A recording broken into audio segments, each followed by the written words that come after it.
1월부터 시작한 골로새서 강해가 이제 오늘로 이제 마지막 시간을 갖게 되겠습니다. 지난주에도 우리가 본 것처럼 이제 편지의 마지막 부분에서 여러 문안 인사하면서 등장하는 인물들 소개를 하고 있는데요. 지난주에 2명을 우리가 살펴보았고 이제 오늘은 좀 더 많은 인물들을 이제 보게 될 것입니다. 그런데 이 인물들을 보다 보면 우리도 모르는 사이에 이 편지를 쓰고 있는 바울이 주인공이고 주연이고 다른 소개되고 있는 사람들은 이제 조금씩 언급이 되니까 조연이나 또는 단역 정도 이렇게 이해를 하기가 쉽습니다. 그런데 사실은 그렇지 않죠. 바울을 중심으로 하여 이 편지가 쓰여지고 있기 때문에 바울이 주연처럼 보입니다만 여기에 등장하고 있는 인물들을 각각 그들의 삶을 조명하여서 이야기를 새롭게 써나가면 역시 그들도 하나님 나라의 주연이 된다 하는 것을 알 수가 있습니다. 예를 들면 지금 유대인으로 소개가 되고 있는 마가라든가 아리스다고라든가 유스도 이와 같은 사람들은 유대교인이었지만 개종하여서 그리스도인이 된 사람인데 그 중에 한 사람을 예로 들면 마가와 같은 경우 여러분이 잘 알고 계시죠. 바울의 제1차 선교 여행 당시에 함께 출발하였다가 여한 일로 인하여서 중도에 포기하고 기환을 하죠. 그 일로 인하여서 바울의 마음이 언짢아서 2차 선교 여행을 떠날 때에는 마가를 데리고 가지 않습니다. 그래서 그 일 때문에 바나바와 다투게 되어져서 이제 바나바와 팀을 나누어서 바울은 마가를 데리고 가지 않고 실라와 함께 가는 것을 우리가 볼 수가 있습니다. 어떤 면에서 보면 이 마가는 그 부분에서 실패자이고 배반자 이렇게까지 표현하기는 좀 그렇습니다만 아무튼 중도에 포기한 그러한 사람이에요. 그런데도 불구하고 이 마가가 어떠한 경로를 통해서 새롭게 변화가 되어지고 주의 신실한 일꾼으로 쓰여지게 되어져서 바울의 말년에 보게 되면 이 마가를 인정하는 것을 볼 수가 있습니다. 우리 디모데후서 4장 11절 보시면 누가만 나와 함께 있느니라 내가 올 때에 마가를 데리고 오라 그가 나의 일에 유익하니라 해서 처음에는 바울의 마음에 들지 아니하였지만 이제 그의 변화된 모습을 통해서 또 신실한 일꾼으로서의 삶을 사는 것을 보면서 나에게 유익한 자가 되었다 이렇게 고백을 합니다. 마가가 이렇게 변하게 되어진 데에는 제가 보기에 베드로 사도의 영향이 컸던 것처럼 보입니다. 우리 베드로전서 5장 13절을 보시면 베드로 사도가 마가를 이렇게 부릅니다. 택하심을 함께 받은 바벨론에 있는 교회가 너희에게 문안하고 내 아들 마가도 그리하느니라 해서 아들로 소개를 하고 있는 것을 봅니다.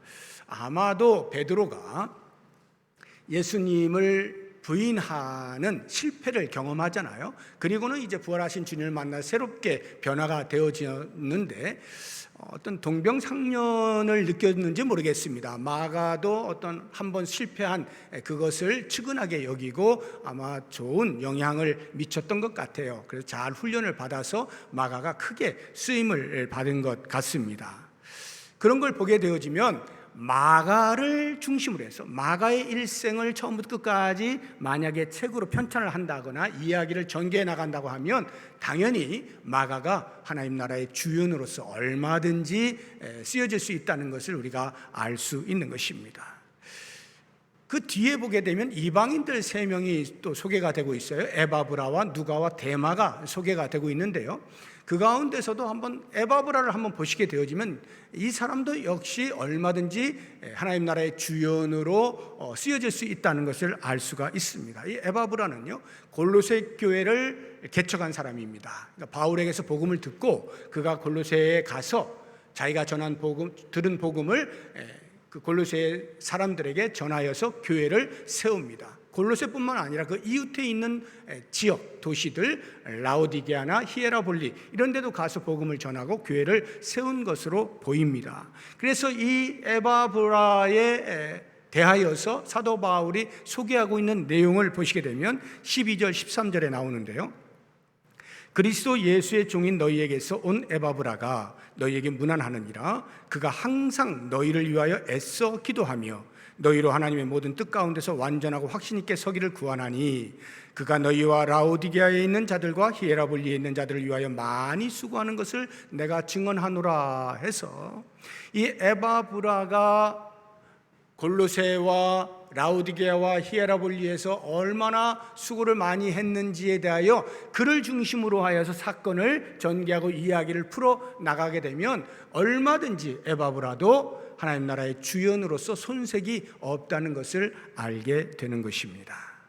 그러므로 우리는 하나님 나라의 주연이라고 할 때에 특출난 어떤 소수의 인물뿐만이 아니라 각 사람 하나님께서 주연으로 부르셨다는 하나님의 시선으로 볼 필요가 있어요. 우리는 이 세상에서의 그 익숙함 때문에 언제나 두드러진 누군가를 주연이라 이렇게 여기기 쉬운데, 하나님의 시선에서는 바울은 바울대로, 마가는 마가대로, 에바브라는 에바브라대로 귀중한 존재로 여기고 그들에게 하나님 나라를 위하여 주연으로 사용하셨다는 사실을 우리가 알 필요가 있는 것입니다. 그런데 이러한 사람들에게서 공통적으로 우리가 발견할 수 있는 몇 가지가 있어요.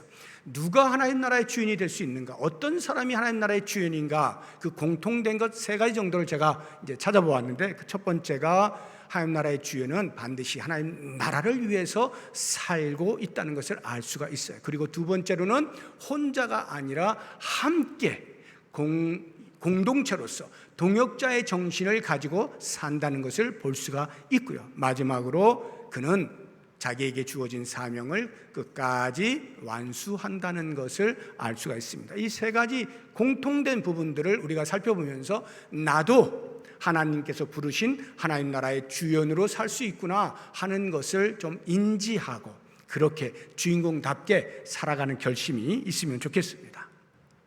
먼저 첫 번째로 하나님 나라의 주연은 하나님 나라를 위하여 사는 사람이라고 하는 사실을 알면 좋겠어요. 이 무슨 뜻일까요? 하나님 나라를 위하여 산다. 이것은 나의 삶의 방향과 목표가 하나님 나라가 된다는 말입니다. 예수님을 알지 못하는 사람을 제가 자연인이라고 부른다고 하면 이 자연인은 삶의 방향이 이 세상이에요.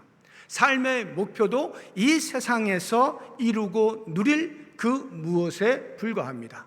왜냐하면 그들은 하나님 나라를 알지 못하기 때문에 하나님 나라를 위하여 살아야 할 아무런 이유도 근거도 찾을 수가 없어요.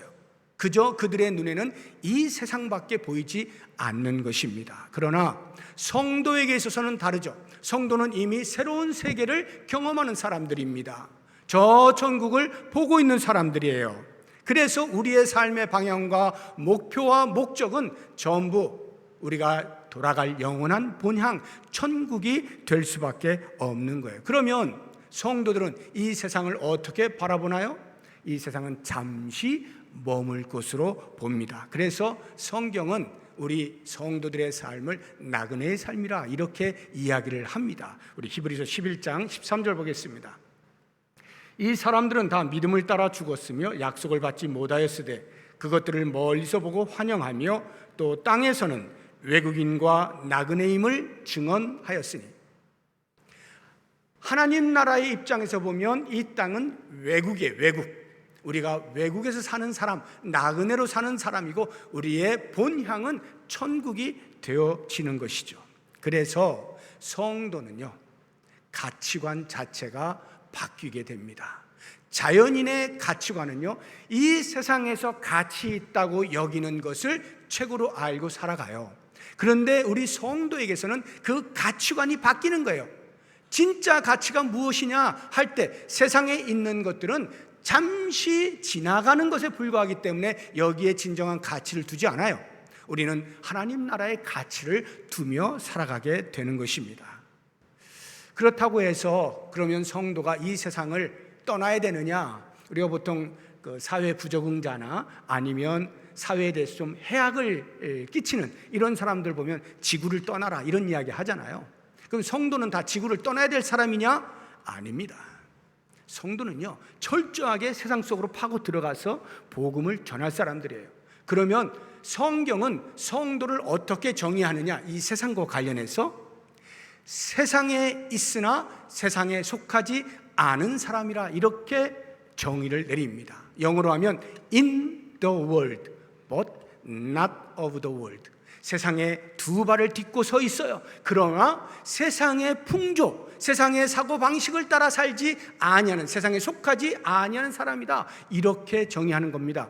예수님께서 십자가에 못 박혀 죽으시기 직전에 이제 제자들만 남겨두고 하늘나라에 가셔야 되는 이런 상황 속에서 하나님 아버지 앞에 간절히 기도할 때 그 기도의 내용 가운데 이 개념이 명확하게 들어있어요. 우리 요한복음 17장을 한번 보겠습니다. 먼저 11절인데요. 나는 세상에 더 있지 아니하오나, 이제 곧 십자가에 죽으시고 부활하시고 이제 승천하시게 되니까 더 있지 아니하오나 그들은, 제자들은 세상에 있사옵고 세상에 있어요. In the world. 제자들은 여전히 있어요. 우리도 역시 지금 세상에 있죠. 그런데 어떤 사람이냐? 16절 보겠습니다. 내가 세상에 속하지 아니함 같이 그들도 세상에 속하지 아니하였사옵나이다. 예수님도 분명 세상에 계신 분이었죠. 그런데 세상에 속한 분이 아니었어요. 세상의 가치관을 따라 사는 사람이 아니었어요. 저 하늘나라, 하나님 나라의 백성으로 그렇게 사는 사람이었어요. 그런 것처럼 예수님을 따르는 제자들도 역시 마찬가지로 세상에 속하지 아니하고 하나님 나라의 백성으로 사는 존재다 하는 것입니다. 예를 들어서 우리가 노동을 한다라고 생각을 해보면 예수를 믿는 사람이나 믿지 아니한 사람이나 노동을 다 해야 돼요. 먹고 살기 위해서 돈을 벌어야 되겠죠. 돈을 다 법니다. 그러면 예수를 믿는 사람이든 믿지 않는 사람이든 오늘 하루 일용할 양식을 얻을 수 있을 만큼만 돈을 벌고 노동을 하고 그 외에는 일절 손을 안 대는, 이렇게 생각하는 사람은 아마 모르긴 몰라도 단 한 사람도 없을 것입니다. 왜냐하면 우리가 노동을 하는 이유, 돈을 버는 이유가 단순히 먹고 사는 그것만을 위해서 하는 것이 아니기 때문에 그래요. 그러면 자연인은 왜 돈을 버느냐? 먹고 사는 것을 넘어선 잉여분이 있을 때 그 잉여분을 계속해서 가지고자 원하는 이유는 다른 데 있지 아니합니다. 윤택한 삶을 살고 싶어서 그런 거예요. 다른 사람들에게 아쉬운 소리 하지 아니하고 다른 사람들에게 보란듯이 나 이렇게 하고 싶은 대로 다 하며 살 수 있는 사람이야 하는 것, 이 세상에서 누리고 싶은 것 다 누리며 살기 위하여 돈을 법니다. 그 이상 없어요. 그런데요, 예수를 믿는 사람은요, 먹고 사는 것을 뺀 잉여분이 있게 되어질 때 그것을 위하여 돈을 번다라고 할 때 이유가 전혀 다릅니다. 그들은요, 그냥 이 세상에서 누리기 위해서 다른 사람보다 좀 의시되면서 이렇게 살기 위하여 돈을 열심히 버는 게 아니에요. 성도는요, 당연히 하나님 나라를 위하여 사는 사람이기 때문에 하나님 나라를 위하여 돈을 사용하기 위하여 버는 거예요. 하나님 나라를 위하여 돈을 사용한다는 것은 하나님께서 기뻐하시는 일에 쓴다는 말입니다. 하나님이 어떤 일에 기뻐하실까요? 죄로 인하여서 타락한 이 세상이 불균형이 있어요. 평등하지 못해요. 그러므로 늘 가난한 자들이 주위에 있어요. 그 가난한 자들에 대하여 살피도록 성도에게 요청하시는 거예요. 끊임없이 그들에 대하여서 살피게 하십니다. 그들을 위하여 그렇게 손을 내밀고 우리의 주머니에서 꺼내서 나누는 삶, 이것이 하나님을 기쁘시게 하는 거예요. 뿐만 아니라 하나님 나라가 완벽하게 도래할 때까지 복음을 전파하는 일이 필요한데 세상 끝날까지 땅끝까지 이르러서 복음을 전하기 위해서 드는 비용이 있죠. 그러기 위해서 우리의 번 돈을 그렇게 선교를 위하여 사용하는 거예요. 이렇게 우리가 돈을 버는 데의 목적은 단순히 내가 잘 되기 위하여, 내가 누리기 위함뿐만이 아니라 훨씬 넘어가서 하나님 나라를 위하여서 돈을 사용하기 위하여 열심히 벌게 되는 것입니다. 이와 같이 목적이 다르면요, 그 과정도 다릅니다. 자연인은 돈을 벌 때 일부러 그러는 사람들은 없겠습니다만 혹시나 불법이나 부정의 행위를 통하여 내가 좀 더 벌을 수 있는 길이 보인다고 하면 타협을 합니다. 마음의 갈등을 일으킵니다. 그렇게 해서라도 돈을 벌고자 하는 유혹을 떨쳐버릴 수가 없어요. 물론 예수 믿는 사람도 그런 사람 많습니다. 부끄러운 일이에요. 그러나 예수를 제대로 믿는 사람은요, 절대 그렇게 살지 않아요. 목적이 선하기 때문에 과정도 역시 마찬가지로 하나님의 거룩을 손상시키지 아니하는 방법을 택합니다. 정직을 택해요. 당장의 눈앞에 정직한 것 때문에 손해를 보는 일이 있더라도 차라리 정직을 택해요. 목적이 선하기 때문에 하나님 나라를 위하여 이 돈이 사용되어져야 된다라고 할 때는 과정도 역시 마찬가지로 선하게 사용이 될 수 있도록 해야 하는 것입니다. 이렇게 삶의 질 자체가 완전히 달라지게 된다 하는 것입니다. 그렇다고 한다면 과연 나는 하나님 나라의 주연으로 살아가고 있는가 돌아볼 때 내 삶의 방향과 내 삶의 목표와 목적이 어디에 있는가를 살펴보면 금방 알 수가 있습니다. 이 땅에서 내가 먹고 사는 것으로 모든 생각과 행동을 규정짓는다고 한다면 하나님 나라의 주연으로서는 어림도 없습니다. 우리의 삶의 목표, 우리의 삶의 방향이 철저하게 하나님 나라를 중심으로 하여서 생각하고 행동하게 되어질 때 비로소 우리는 하나님께서 쓰시는 하나님 나라의 주연으로 살아갈 수 있게 되는 것입니다. 모쪼록 원하기는 여기 서 있는 목사뿐만 아니라 교회 안에 일부 장로님 몇 분 아니고 우리 모든 성도님들이 각각 하나님 앞에 하나님 나라를 위하여 주연으로 부름받았다는 사실을 꼭 기억하시고 하나님 나라를 위하여 살아가는 새로운 삶의 재조정을 해나갈 수 있기를 바랍니다. 두 번째로 하나님 나라의 주연은요, 동역자 정신을 가진 사람이라 말씀을 드렸습니다. 동역자 정신, 함께 하는 거죠. 더불어. 성경에 자주 등장하는 용어가 있다면 그것은 성경이 그것을 강조한다는 뜻이에요. 그 가운데에서 서로, 함께 이런 용어가 어마어마하게 많이 나옵니다. 그 이야기는 성경이 이 공동체, 동역자 정신, 서로 함께 피차 얼마나 중요하다는 것을 우리에게 알려주는 것입니다. 그래서 오늘 말씀도 보게 되면 11절에 이렇게 나옵니다. 유스도라 하는 예수도 너희에게 문안하느니라. 그들은 할레파이나 이들만은 하나님의 나라를 위하여 함께 역사하는 자들이니 함께 역사하는 자들이다 표현하고 있습니다. 바울은 혼자 사역을 한 사람이 아니에요. 바울 옆에는 함께한 동역자들이 많이 있었습니다. 그래서 함께 사역을 한 것입니다. 여러분, 독불장군이라는 말 많이 사용하시죠? 이 독불장군이라는 말의 어원적인 뜻은 혼자서는 장군이 아니다, 혼자서는 장군이 될 수 없다, 이런 말이에요. 그래서 함께 해야 한다라고 하는 협동의 정신을 강조한 의미가 원래 어원적 의미의 독불장군이에요. 그런데 현대로 넘어오면서 사람들이 그 말을 자꾸 사용할 때에 와전이 되어져서 혼자 잘난 척하는 사람, 자기 혼자만 나서서 일하는 사람, 나 아니면 안 된다라고 하는 사람, 내 의견만 옳다라고 하는 사람, 이런 사람을 독불장군이라고 부르기 시작하면서 현대 와서는 이렇게 부정적 의미로 사용이 되고 있어요. 그래서 제가 이 하나님 나라의 주연으로 사는 사람을 이제 독불장군과 관련해서 생각을 해볼 때 우리는 하나님 나라의 주연은 어원적 의미에서의 독불장군으로 살아야 된다. 현대적 의미에서 독불장군이 되어서는 안 된다. 함께 더불어 피차 서로 이렇게 섬길 수 있어야 하는 것입니다. 그 영화에 보게 되면요, 우리 이제 연세 드신 분들은 잘 모르실 수 있는데 조금 젊으신 분들은 얼마 전부터 등장한 영화계의 마블이라고 하는 장르라고 해야 될지 흐름이라고 해야 될지 이 마블 영화가 많이 등장을 하고 있어서 젊은이들이 그거에 이제 환호를 하고 있거든요.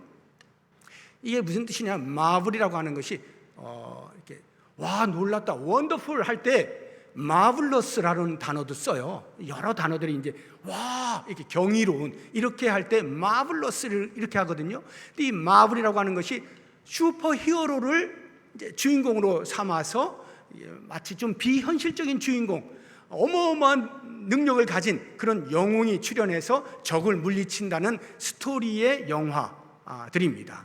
그래서 거기에 출발이 2008년도인가 아이언맨이 나왔어요. 그래서 아이언맨 1, 2, 3 막 이렇게 하면서 아이언맨이 나오고, 그 다음에 헐크 아시죠? 막 변하는 거, 헐크, 토르, 캡틴 아메리카 이런 영화들, 또는 스파이더맨, 배트맨 이런 영화들 있잖아요. 그러니까 영웅이 등장해가지고 적을 물리치고 하는, 이게 보통 사람으로서는 할 수 없는, 여기에 많이 열광을 하는데, 그러한 그 마블 영화 가운데 2012년도에 어벤져스라고 하는 영화가 등장을 했습니다. 이 어벤져스는요, 그런 각 영화의 주인공들 있잖아요. 슈퍼 히어로들을 한 자리에 모아놓은 거예요. 그 한 영화 안에다가 주인공들을 여러 명을 둔 거예요. 그러니까 실제로 그 영화 안에서도 주인공들이 여럿이 있다 보니까 처음에는 어떻게 되냐면, 너도 나도 내가 주인공인데 너 뭐야? 하고는 서로 불협화음이 일어나게 되는 겁니다. 조화가 되지가 않아요. 적은 밖에 있는데 그 적과 싸울 생각 안 하고 지네들끼리, 자기네들 안에서 누가 더 주인공이냐 이거 하고 있는 거예요. 그러다가 시간이 흐르면서 그들이 마음을 모아서 이제 적을 물리친다, 이런 내용이거든요. 이게 어벤져스예요. 제가 이 영화를 이제 보면서 하나님 나라의 주연이라고 하는 개념은 바로 이와 같다. 많은 사람들이 함께 주인공이다. 그러면 당연히 관객들의 시선은 그 영화에서 분산이 될 거 아니에요. 주인공이 여럿이니까. 일반적인 영화는 주인공이 하나잖아요. 그것을 중심으로 우리의 시선이 쭉 따라간단 말이죠. 그런데 주인공이 여럿이다 보니까 이 사람도 와, 저 사람도 와, 이렇게 분산이 돼요. 그러니까 어떤 면에서는 분산이 되지만 어떤 면에서는 그렇게 사람들이 사는 것이 모두가 다 주인공으로 사는 것이다 하는 것을 보여주는 차원에서 그 마블의 어벤져스라고 하는 영화가 상당히 괜찮다 하는 생각을 제가 개인적으로 하고 있거든요. 하나님 나라의 주연이라고 하는 것은 우리 모두가 다 각자 하나님 앞에서 주연으로 부름을 받았다라고 하는 것입니다. 그렇기 때문에 우리들은 서로 반목해서는 안 되는 거예요. 서로 질시해서는 안 되는 거예요. 서로 위로하고 서로 존중하고 존경하고 사랑하고 우애 있게 해야 하는 것이, 이것이 하나님 나라의 주연이에요. 그래서 오늘 말씀 보게 되면 11절에 뒷부분을 보시게 되면 이런 사람들이, 그러니까 함께 역사하는 이런 사람들이 나의 위로가 되었다 하고 바울이 그들의 그 사역을 통해서 위로받은 것을 고백을 하지 않습니까? 그렇다고 해서 바울만 혼자 위로를 받았겠어요? 당연히 바울도 그들에게 위로를 해 주었겠죠. 피차 위로하는 거예요. 피차. 그래서 성도는 하나님 나라의 주연으로 살아갈 때 서로의 개념을 분명히 인식해야 돼요. 로마서 12장 3절 한번 보겠습니다. 10절이죠. 형제를 사랑하여 서로 우애하고 존경하기를 서로 먼저 해라. 존경하고 존중하고 이해하고 배려하고 세워주고 사랑하고 우애 있게 사는 거예요. 이것이 하나님 나라를 살아가는 주연들의 모습이어야 한다 하는 것입니다. 저는 지난 목요일부터 토요일까지 청년부 수련회 이제 다녀왔는데, 저희들이 이제 금요일에 잠시 방문을 했는데요. 제가 그 청년 수련회 처음부터 끝까지 이렇게 쭉 보면서 많은 것을 깨닫게 되었어요. 이 말씀을 묵상하다가 수련을 준비하려면 뭐 당연히 오래전부터 준비를 할 거 아니에요. 그러면 뭐 기본적으로 우리 청년부 목사님이신 이동호 목사님이 말씀 준비하고 기도하고 뭐 이것저것 준비하고 얼마나 많은 수고를 했겠어요. 뭐 이동호 목사님만 했겠어요. 임원들, 회장을 중심으로 해서 임원들이 또 뭐 여러 가지 준비들을 하지 않았겠습니까? 근데 제가 이렇게 보니까 이번에 코로나로 인하여서 그렇기도 하거니와 이제 교회에서 좀 이게 식사를 이렇게 이제 봉사해주는 이런 분들이 쉽게 나오지 않다 보니까 청년부에 생각한 것이 밀키트라 해서 여기서 다 준비해가지고 거기 가서는 그냥 요리만 하면 되도록 다 준비하는 방법을 선택을 했어요. 그래서 이 교회에서 식당 봉사부장이신 김승희 권사님을 비롯해서 몇몇 집사님들이 모여가지고 열심히 음식을 준비했어요. 그거 없었으면 어떻게 할 뻔했어요. 그런데 가서 또 아무리 요리가 다 된 걸 하더라도 거기 가서 해야 될 거 아니에요. 해야 될 거. 그래서 이동욱 목사님 사모님 가시고 청년부 부장 집사님 또 아내 집사님 또 가시고, 그래서 거기서 또 열심히 이렇게 하는 모습을 제가 보면서 참 흐뭇했어요. 그런데 또 거기까지 가는데 청년들 데리고 가야 될 거 아니에요. 봉고차를 가지고는 몇 대 가야 되니까 그래서 25인승 교회차를 또 가는데 또 운전을 누군가 해줘야 되잖아요. 이문기 장로님이 또 운전을 또 해주셨단 말이죠. 오고 가며 그 먼 길을. 제가 이 모든 것을 보면서 그러면 이번 청년부 수련회 때 주인공을 누구라고 말을 할까 이렇게 생각을 해본 거예요. 이동호 목사님이라고 할까? 회장 최정구라고 할까? 누구를 할까? 이렇게 생각하다가 오늘 말씀을 보면서 그렇구나, 모두가 주인공이구나. 각자의 맡겨진 사명을 잘 감당하여서 어우러져서 청년부 수련회라고 하는 훌륭한 성공적인 작품이 나오게 되었구나 하는 것을 보게 되면서 우리의 하나님 나라를 위하여 일하는 모든 성도들이 각자 하나님으로부터 주연으로 부름받아서 자기의 자리를 지켜나감으로써 합하여서 하나님 나라가 멋지게 이루어져 간다는 이 사실, 그래서 나뿐만 아니라 내 옆에 있는 사람도 나와 함께 일을 하는 동역자라고 하는 사실, 이것을 인식하는 것이 얼마나 중요한지 몰라요. 나만 주연이 아니에요. 내 옆에 있는 사람도 주연임을 인정하고 함께 하는 이러한 삶을 살아갈 수 있어야 합니다. 마지막 세 번째로 하나님 나라의 주연은 맡은 일, 맡겨진 일을 완수하는 사람입니다. 완수해야 돼요. 17절을 보시면 아키뽀라고 하는 사람이 등장을 합니다. 아키뽀에게 이르기를 주 안에서 받은 직분을 삼가 이루라고 하라 해서 아키뽀라고 하는 사람에게 이렇게 당부해달라고 부탁을 하는 내용이거든요. 아키뽀가 누구냐? 명확하게는 나오지 않습니다만 대부분의 학자들이 일치를 보고 있는 것이 빌레몬의 아들일 것이다 이렇게 봅니다. 빌레몬이 골로새 교회의 성도잖아요. 그럼 아키뽀도 당연히 성도였겠죠. 그런데 이가 옆 지역으로 가서 라오디게아나 히에라볼리로 가서 거기에서 여하한 교회 안에 직분을 받아서 사명을 감당하고 있는 사람, 이 정도까지는 모두가 동의를 하는 추정된 내용입니다. 그래서 이 아키뽀에게 이제 바울이 이렇게 좀 당부를 해달라고 부탁을 하는 것인데, 그 당부의 내용이 뭐냐면 주 안에서 받은 직분을 삼가 이루라 하는 것입니다. 저는 이 말씀을 보면서 이제 세 가지를 생각해 봤는데, 그 첫 번째가 주 안에서 받은 직분이라고 하는 말인데요. 이 말을 좀 풀어서 이해를 하면 주님께서 맡기신 직분이라는 말인데, 교회 안에는 또는 넓게 확장해서 인생 전체 모든 성도는 주님께서 맡기신 직분이 있다 하는 것입니다. 주님께서 맡기신 직분이 있어요.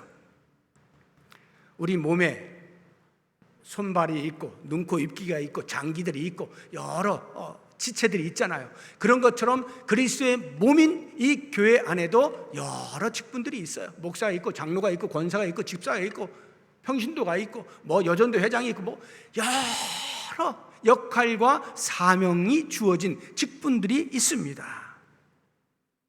그렇다고 하면 나는 이 그리스도의 몸된 교회에 어떤 역할을 하고 있는가, 어떤 사명을 받았는가 알아야 되겠죠. 찾아야 됩니다. 뒤로 숨어서는 안 돼요. 나는 그저 신앙생활만 하면 돼, 나만 신앙생활하면 돼, 이게 아니에요. 주님께서 우리 각자에게 이 공동체의 존재를 위하여 또는 공동체의 사역을 위하여 우리에게 맡기신 일이 있어요. 그것을 먼저 찾는 것이 중요하다 하는 것이고요. 두 번째로는 다시 17절을 보시게 되면 주 안에서 받은 직분을 삼가 이루라 그랬죠. 삼가. 여기 삼가가 무슨 말이냐면 주의하여, 유의하여 이런 말이에요. 그게 무슨 뜻이냐? 하나님께서 나에게 주신 역할이 있어요. 직분이 있어요. 그러면 그 직분이 해야 할 일이 뭐냐 하는 것을 명확히 알아야 된다는 말이에요. 그것을 명확히 알지 못하면 어떤 일이 벌어지느냐, 다른 사람 이렇게 눈에 보기에 저거 좋아 보이는데 라고 하는 것에 자꾸 눈독을 들이게 되는 거예요. 저거 내가 했으면 좋겠는데 하는 것에 부러움을 갖게 되는 거예요. 자기에게 주어져 있는 사명의 내용을 명확히 모르니까 자꾸 이렇게 눈에 보기에 좋아 보이는 거, 그거 하려고 하는 우를 범하게 된다 하는 것입니다. 이 부분에 있어서 우리에게 교훈을 주고 있는 인물이 아론과 미리암이에요. 모세의 형 아론과 누나 미리암. 모세와 함께 이스라엘 백성들을 애굽에서 데리고 나오는 지도자의 역할을 하죠. 그런데 모세만큼은 아닙니다. 항상 하나님께서 모세만 불러서 따로 말씀하시고 그를 통해서 이렇게 모든 일들이 진행이 되는 거예요. 그러니까 이 미리암과 아론이 자기들도 리더십에 있긴 있는데 모세만큼이 아닌 것에 아마 평소에 늘 불만이 있었던 것 같아요. 나도 좀 모세처럼 저렇게, 나도 그 정도는 될 것 같은데 라는 생각을 했던 것 같아요. 그래서 기회가 왔을 때 모세가 이방인 여자와 결혼을 하게 되거든요. 아내를 얻게 돼요. 이것을 명분 삼아서, 야 백성들아 봐라, 지금 모세가 이러고 있다. 어디 하나님께서 모세에게만 지도력을 주었느냐, 우리도 그런 지도력을 준 것이 아니냐 하면서 그 기회를 틈타서 모세의 자리에 함께 오르기를 시도했던 거예요. 그때 하나님께서 미리암에게 나병을 주십니다. 문둥병에 걸리게 해요. 무슨 말이냐? 미리암이나 아론은 모세의 자리에 있어야만 주연이라고 착각을 하는 거예요. 자기의 자리도 여전히 주연인데 그것을 알지 못하고 남의 것에 기웃거리는 거예요. 자기에게 주어져 있는 역할이 무엇인지를 명확하게 알지 못하니까, 주의하여 살펴보지 아니하니까 눈에 보기에 당장에 좋아 보이는 거기에 신경을 쓰다가 그만 하나님의 징계를 받게 되어지는 것입니다. 그래서 우리는 하나님께서 나에게 맡기신 거기에 충실하는 것이 필요해요. 로마서 12장 3절 한번 보겠습니다. 내게 주신 은혜로 말미암아 너희 각 사람에게 말하노니 마땅히 생각할 그 이상의 생각을 품지 말고 오직 하나님께서 각 사람에게 나누어 주신 믿음의 분량대로 지혜롭게 생각하라. 하나님께서 나누어 주신 믿음의 분량, 여기에 믿음이라고 하는 것은 우리가 예수님을 믿는다는 그런 믿음이 아니고요, 하나님이 우리에게 주신 은사를 활용하는 그러한 믿음을 말하는 거예요. 주신 은사를 따라, 이 말이에요. 나에게 하나님이 주신 은사는 무엇인가, 거기를 명확하게 알고 그것에 따라서 충실하게 이행을 하라, 이런 말이죠.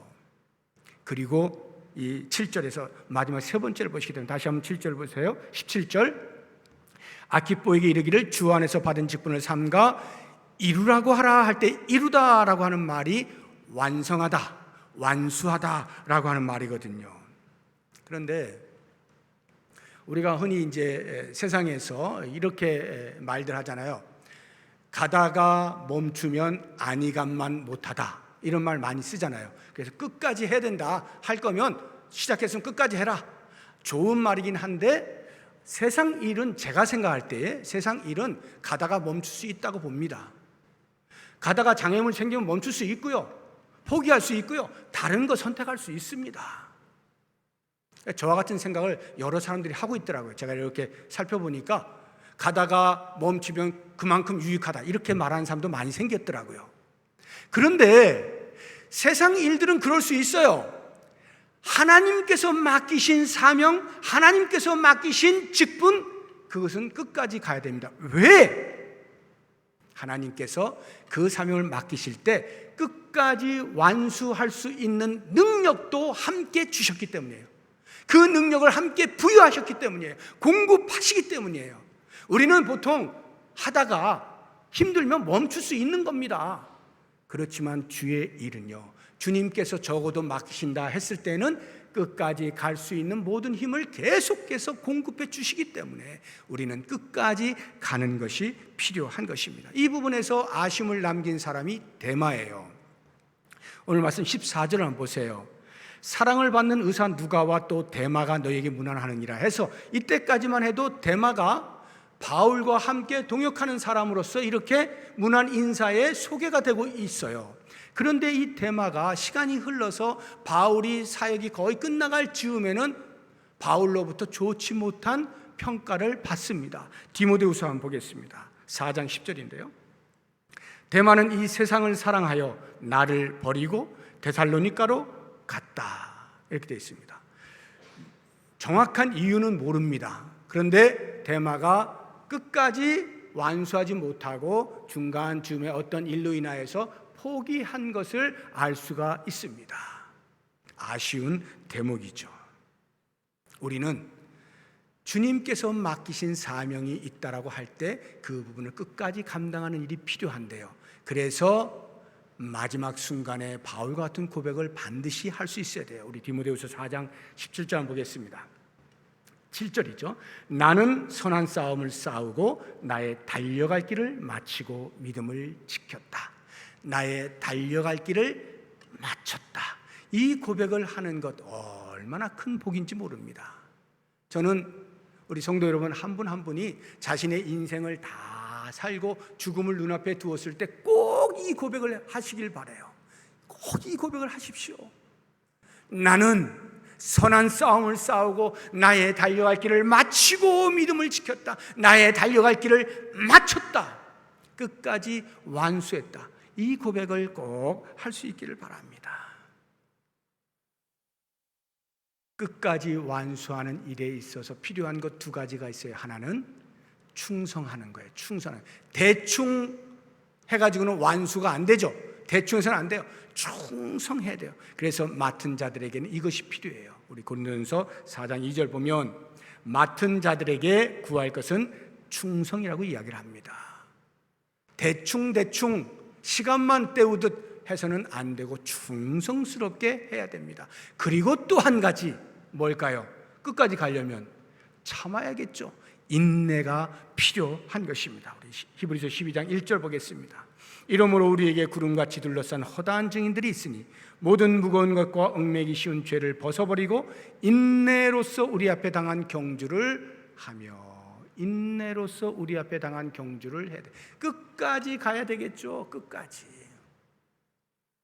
마라톤 경주를 하는 사람이 43.195km를 달리는데 43km를 달렸어요.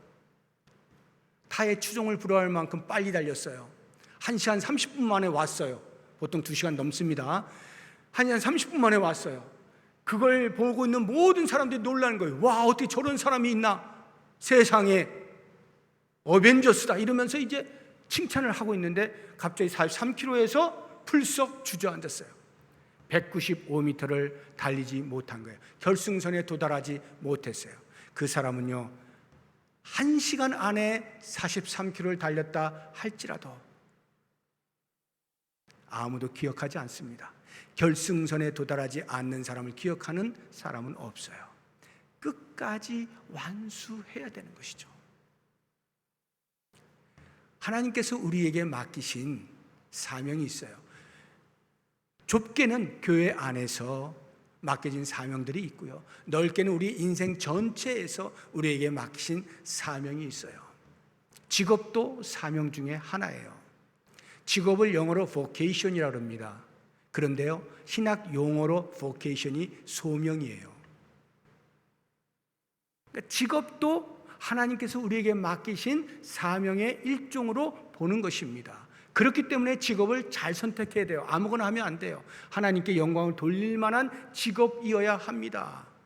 그러면 우리 인생 전체에 놓고 볼 때 하나님 앞에 하나님 나라의 주연으로 살고자 한다면 내 인생 끝까지 마지막 순간에 내 인생 전체를 놓고 충성스럽게 마지막까지 나는 할 일을 다하였다. 이렇게 고백할 수 있어야 되겠죠.